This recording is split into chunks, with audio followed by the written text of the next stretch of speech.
24 July daily স্টারের একটি প্রতিবেদনে বলা হয়, মর্গে তাইমের মরদেহ খুঁজে পাওয়ার পর ফোনে ময়নালকে বলতে শোনা যায়, স্যার আমার ছেলেটা মারা গেছে, ওর বুক ঝাঁঝরা হয়ে গেছে স্যার, আমার ছেলে আর নেই। গত শনিবার ঢাকা মেডিকেল কলেজ হাসপাতালের বিভিন্ন ওয়ার্ডে ছোটাছুটি করছিলেন রাজারবাগ পুলিশ লাইন্সের উপপরিদর্শক ময়নাল হোসেন ও তার স্ত্রী।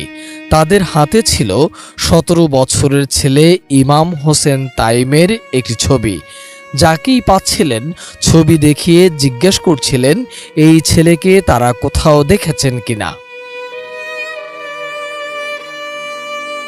বিকেল 5টা থেকে পরের 2 ঘন্টা তারা হতাহতদের তালিকা তাইমের নাম খুঁজেছেন।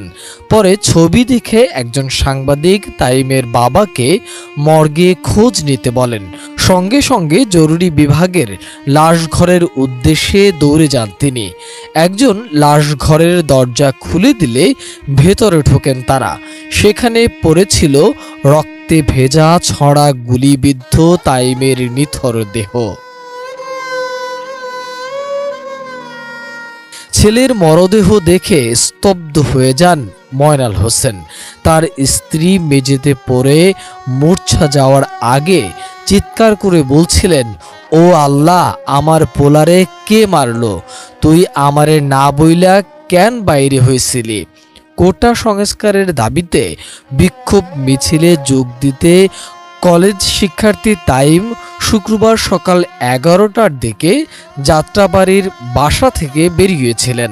এর আগে 3 দিন ধরে যাত্রাবাড়িতে সংঘর্ষ চললেও তাইমকে ঘরে আটকে রাখা যায়নি। ওই প্রতিবেদনে আরও বলা হয়, ঘণ্টাখানেক পর তাইমের বাবা মাকে কেউ ফোন করে জানায় তাদের ছেলেকে গুলি করা হয়েছে।